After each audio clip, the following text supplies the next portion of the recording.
So welcome to this meditation session, and we're continuing with the 7 a.m. themes of mindfulness of breathing.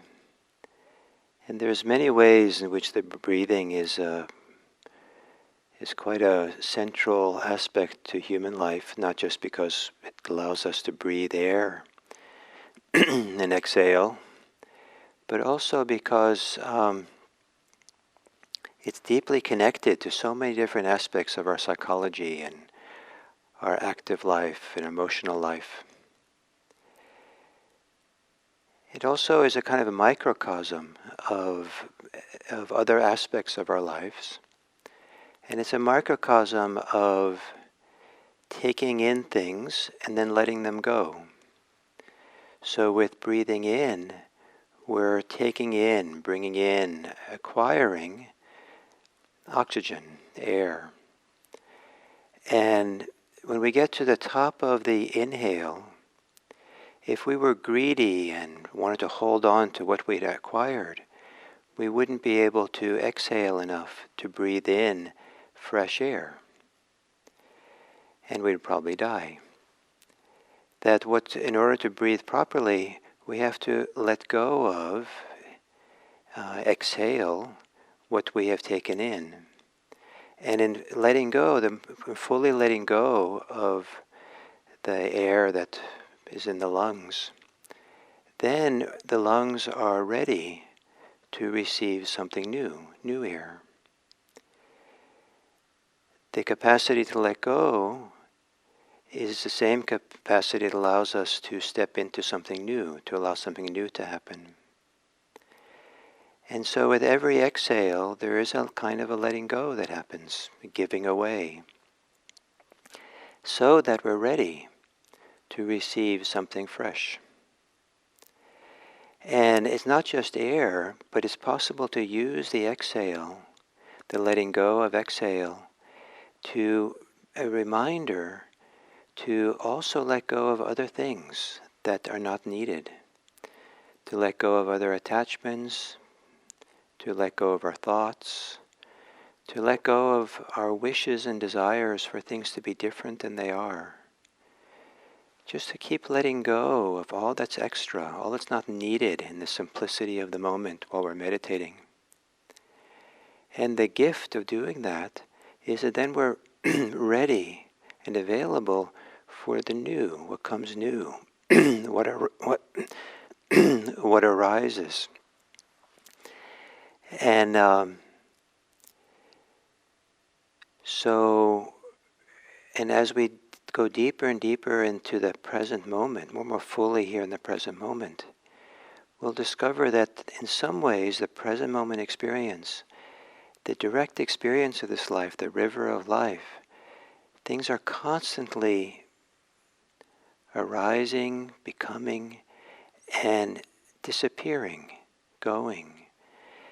It's in constant, meaning that sometimes the same things reappear, but there is a profound aspect of that everything fades away and everything re-arises, and this coming and going of phenomena is where freedom can be found. And the coming and going of breathing can represent that and guide us and support us to come into this deeper connection to life, where we don't hold on to anything. We allow things to arise and allows things to pass, and we get the gift of freedom, the gift of being fresh and ready for whatever comes next. So to do this sitting now, to take a meditative or contemplative posture,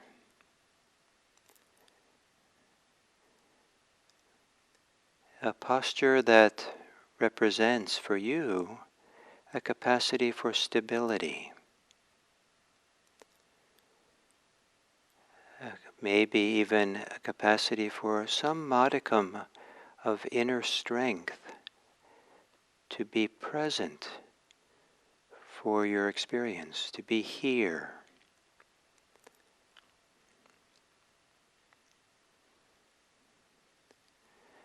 a kind of presence, a kind of stability or centeredness, where it's more difficult to be a victim of circumstances,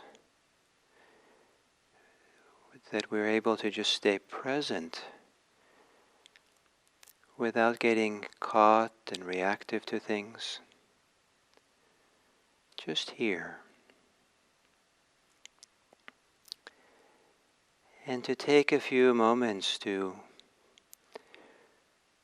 gently, maybe lovingly, take some long, deep breaths.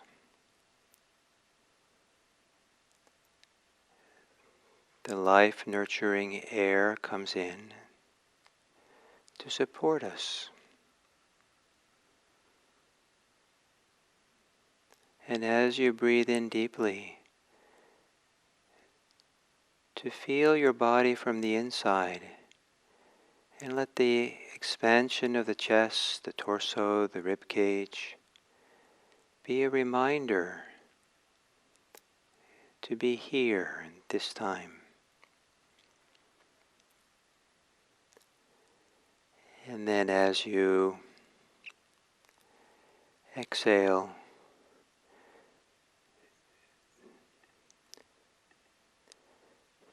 to let go, to relax, and relax into your body, into the stability that might be here, even if it's very slight.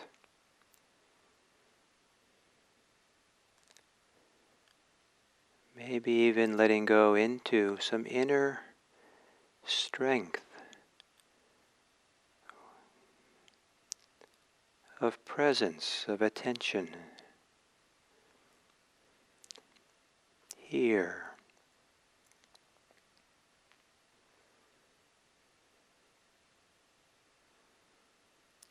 And then letting your breathing return to normal. And to do the scan through your body, to see then where on the exhale you can relax further. Perhaps the muscles of the face,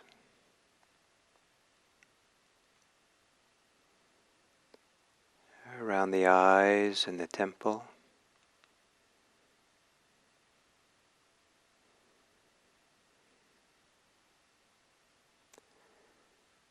Maybe there's even a relaxation that can happen around the scalp.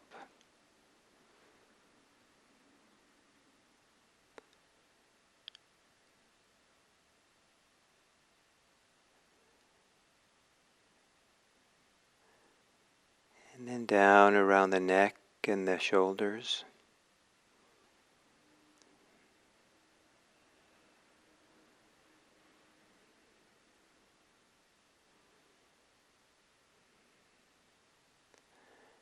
Then further down, maybe in the chest,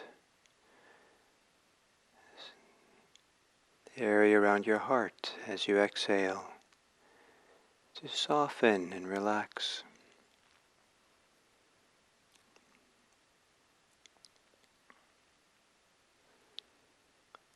The diaphragm, the belly,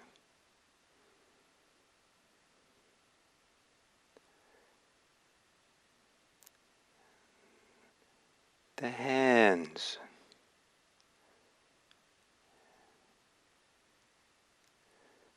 releasing any tightness in the hands.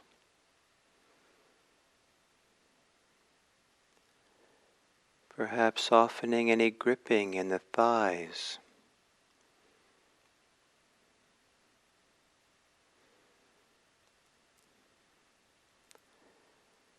And globally throughout the body, perhaps relaxing any way in which you're bracing yourself against life, against anything.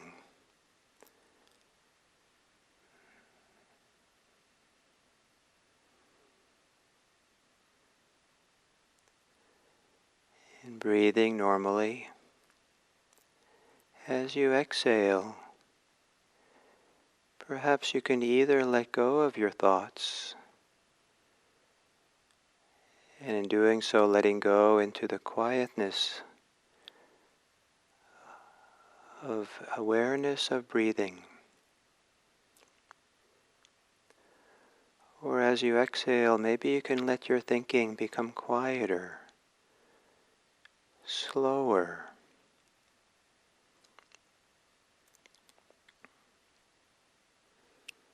Thinking in ways that are connected to this contemplative practice we're doing.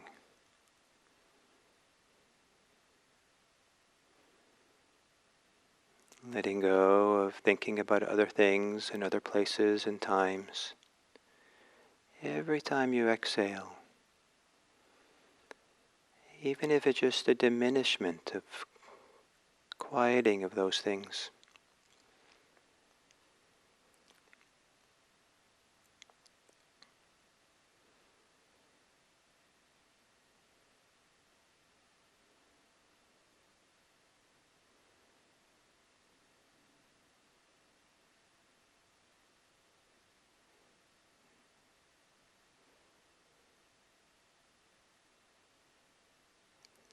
Letting go as you exhale, and then being ready for the inhale to arise.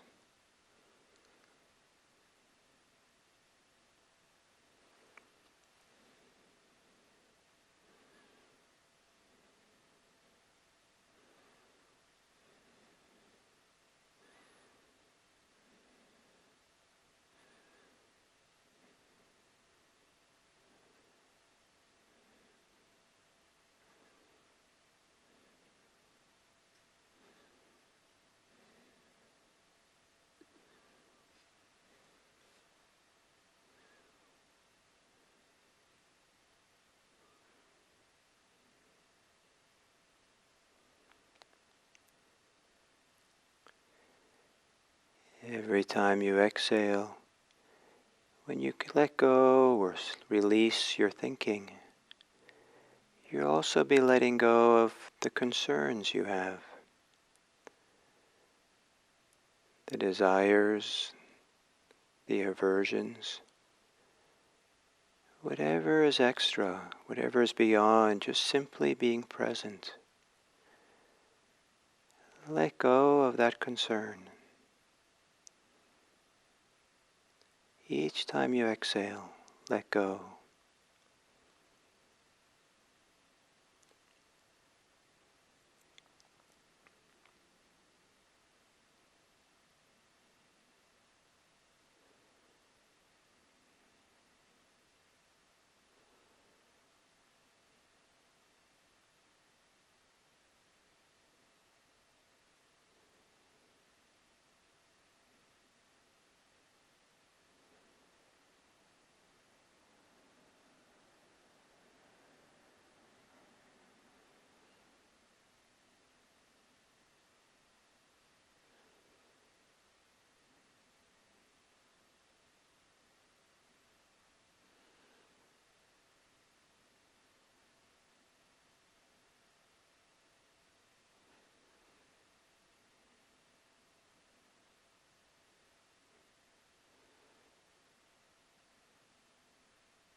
Letting go with the exhale, so you're ready for the inhale.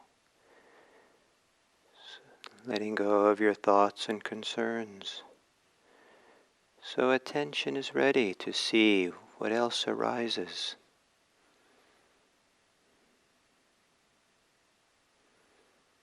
And whatever arises, let it go.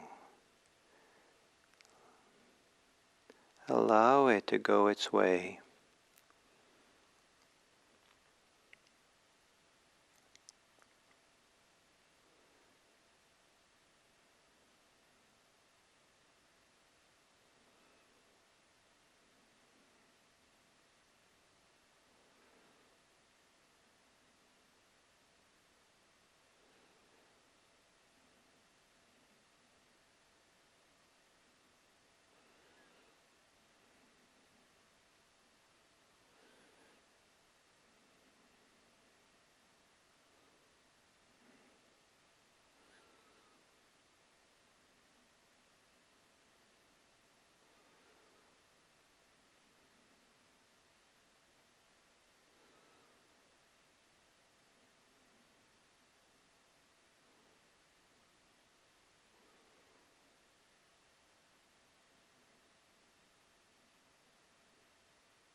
The essential thing to let go of is any ways in which we're holding on to things in the mind, wishing for things, wanting something,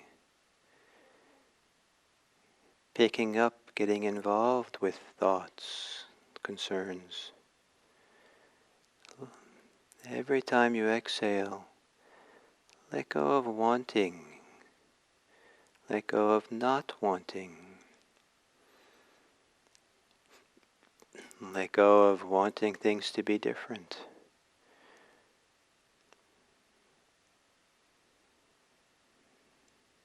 Letting go of wanting things to be not any different.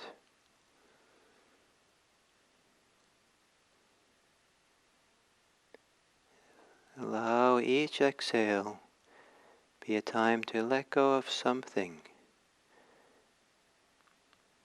so that you're ready, fresh, new, available, empty, for something to arise with the inhale.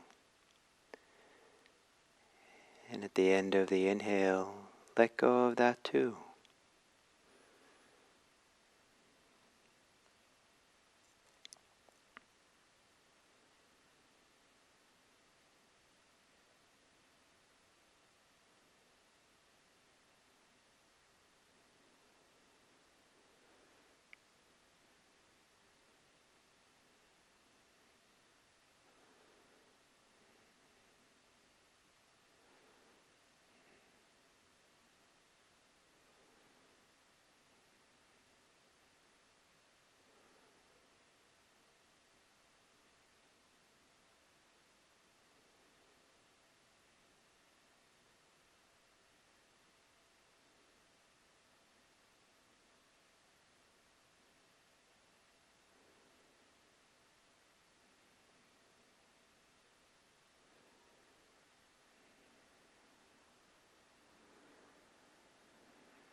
Generally, anytime we feel stressed, the stress is also a symptom of some kind of holding or resistance, some kind of wanting or not wanting.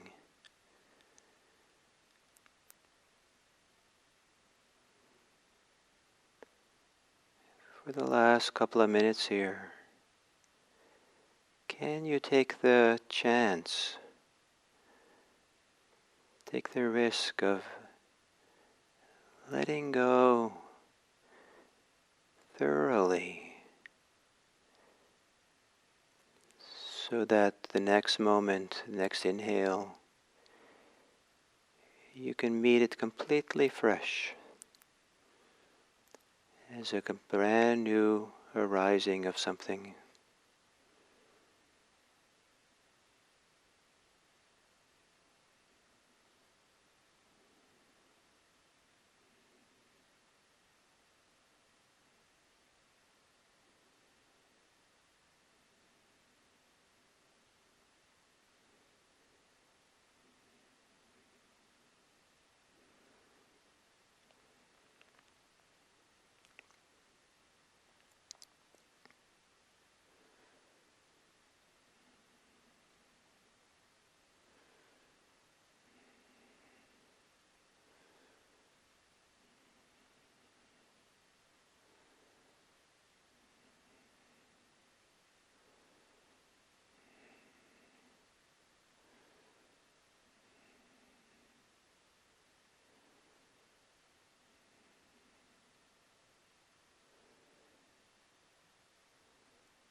And then finally, may what we learn about letting go and thereby being available with fresh attention support us to enter the world, to let go of our bias, our prejudice, our resentments, the desires and the aversions. They get in the way of meeting people with a fresh heart, with fresh eyes. No matter how long we've known someone, it's possible to meet them completely ready and fresh as if they're new, not requiring them to be what they were yesterday or before.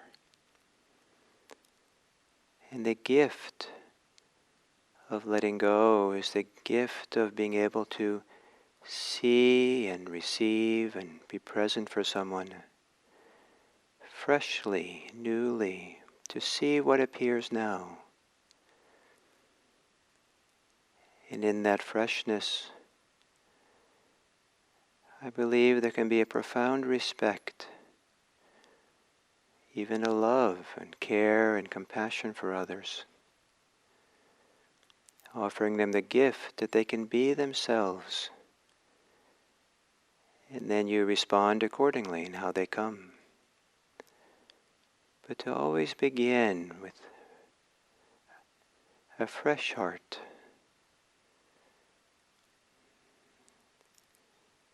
letting go is a great gift for interpersonal life.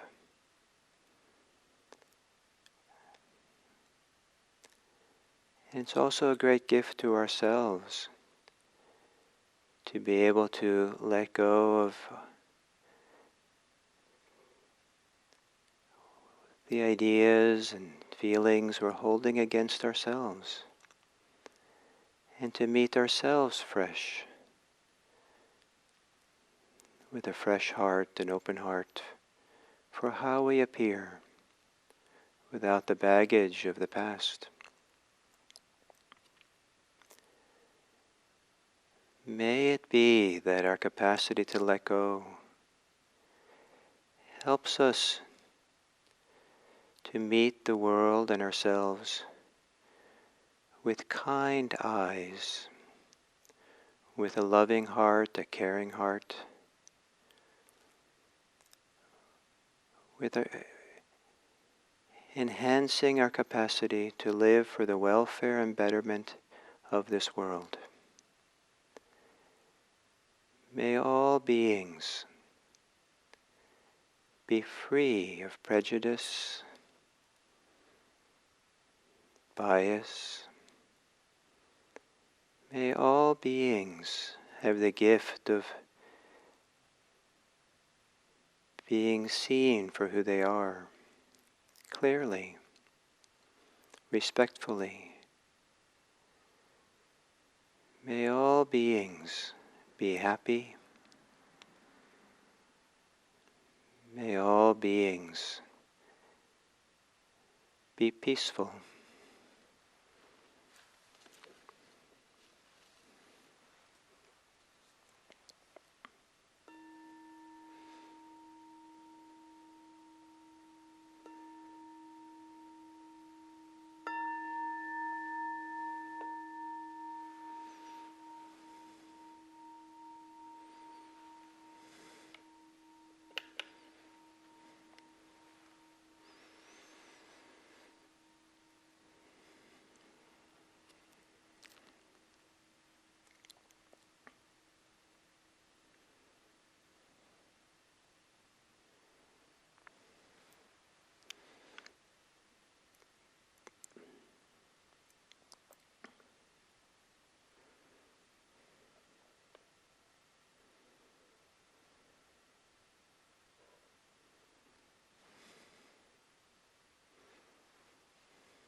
So in that meditation, I was connecting breathing with the idea of letting go. And there's letting go stands at the heart of the liberation teachings of Buddhism. They're easy to misunderstand, this idea of letting go. We get a little different flavor from it when we realize that there are many different words the Buddha uses for letting go, but a good number of those words are closely related or sometimes used to also mean giving or generosity. And we do a little bit of that in English as well with the idea of giving up, which giving up is kind of a surrender, kind of often popular colloquially kind of means kind of a not having any hope or kind of surrendering to something. But I believe it originally meant offering something up to the altar. There's something sacred about this handing off, and something we do with empowerment, with strength, with purpose. It's not a diminishment of ourselves or a loss of anything. And so this idea of giving and generosity implies that this letting go is actually something very wholesome and good. And we get some sense of that when we realize that when we let go fully, we're more fresh and available to receive, to be attentive, to see clearly without bias and prejudice and without the filter of our wants and not wants, our resentments and our attractions, our repulsions. Just we're really there to see and experience what's there. So this metaphor of an analogy of using breathing for that we're relaxing and letting go as we exhale, and then we're available to inhale. But because breathing is so intimately connected to our all the other aspects of how we live our lives, partly because we adjust how much energy we need to do things by how much we breathe, or we engage our breath in certain ways in order to best support us in times of danger and fear, in times of joy and activity. And so there's a constant modulation and movement of the breathing. But we also do that when we have emotional reactions and we have desires about things which have nothing to do with the present moment.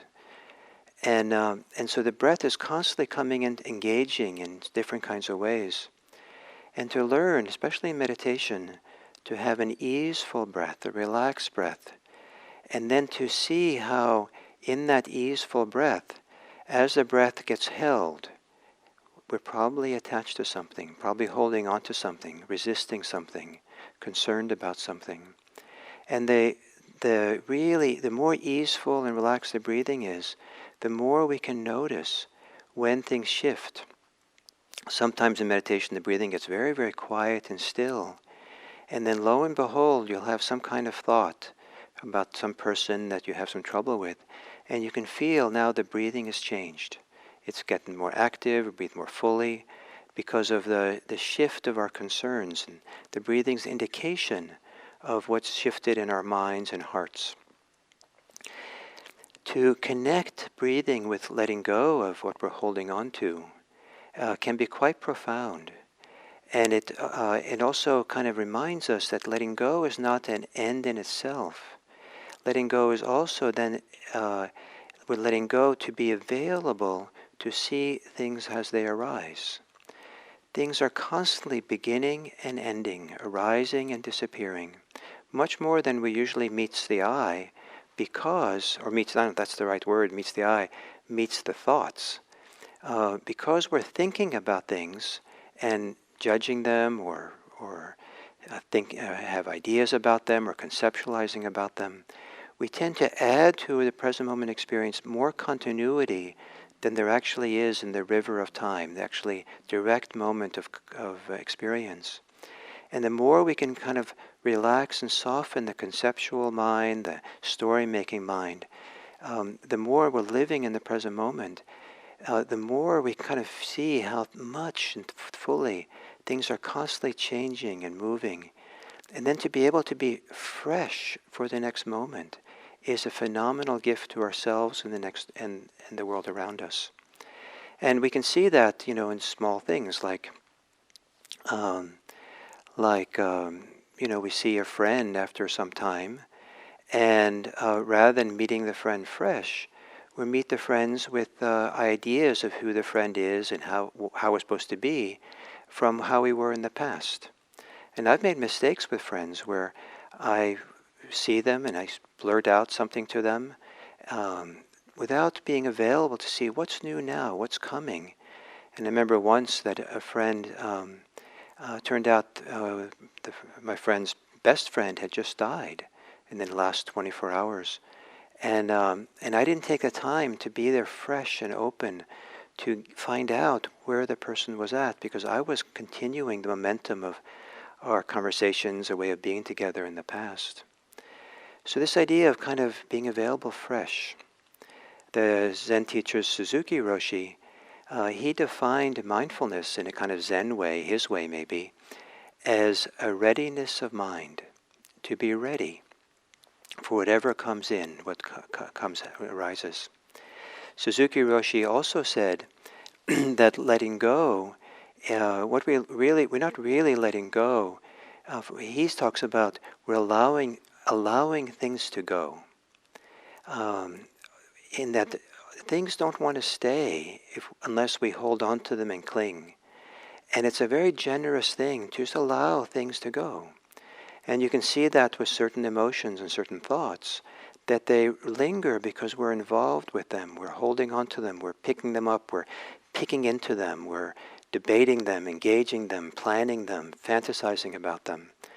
But if we can just let go of the ways in which we're actively involved and holding on and reacting to them, even pushing them away, then a lot of these things in the mind don't have a lot of continuity power by themselves, and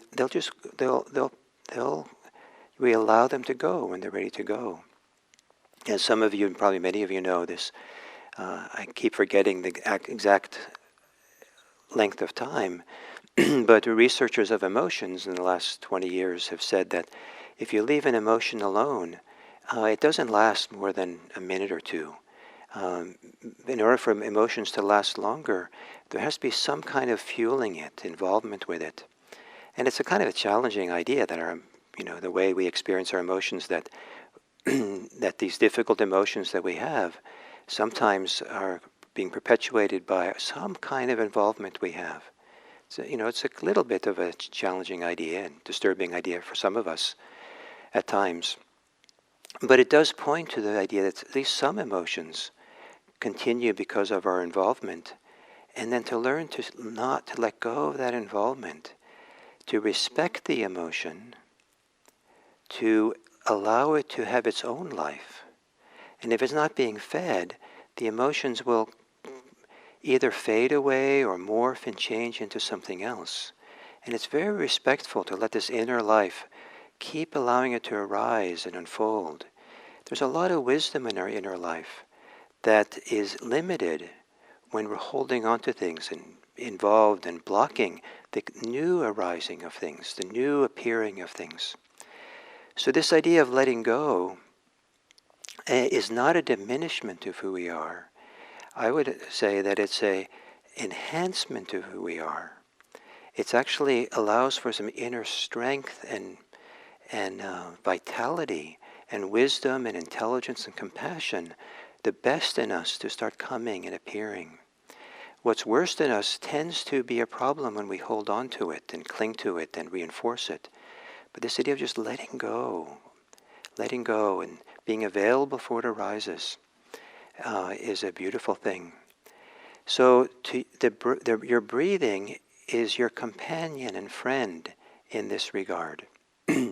Because you can find in the breathing how you're sometimes held and the breathing has shifted and changed in. Maybe the breathing has become more chest breathing than belly breathing, or it's become faster, or it's held in check, or all kinds of subtle ways. But to come back to the capacity for an easeful breath, and in that easeful breath or close to it, to let go. Or to develop a habit, a healthy habit, that you can, if you need to, on the exhale, to really be there for the exhale, so to help you let go of what you're holding on to, help you relax, help you settle, help you kind of de-stress. Breathe, breathe, breathe. Breathing is such a wonderful and powerful friend. It's well worth learning the skill, well worth taking the time. Not always easy, but it's a great thing. So, letting go. So we have one more day. Tomorrow morning at 7 o'clock we'll do another day on breathing. And some of you are meditating a lot today, some of you are living your life. And what you might do is see what you can do today. Experiment where it seems appropriate. So just experiment with just letting go of any ways in which you're holding. Suzuki Roshi also said, we're not letting go of things, we're letting go of the holding on things, the clinging to things. And the analogy I like to use for that, or the metaphor kind of, is, if I'm clinging to this striker, and gripping it tight for dear life, and then I realize how much it hurts to grip and how limited that life is, I could let go of it this way. Just drop it, and if I just let it fall on the podium here, it would have made a big, not so nice sound probably. But it's another way of letting something go. And that is, we can release it, we can let go, but still hold it in our hands. It doesn't require something to disappear to let go. But in that open hand and holding in this way, there is an availability and allowance of things to do what they do. And if the striker is actually a butterfly, it'll fly away. Or if it's a good thing to have, maybe it'll stay there, and in the open hand, something new will come, and useful will come. It's available this way. So experiment and play around with and stretch yourself in this world of letting go. Take some chances today to let go and See what it's like to meet anybody you meet or anybody you communicate with or email with. What happens if you can really let go before you actually start that engagement with someone? And can you then be available to see them in a fresh way, in a new way? So I say this kind of experiment today with letting go so that you'll maybe be ready for what will follow tomorrow morning. So thank you very much, and may this day be a happy day for you. Happy in letting go. Thank you.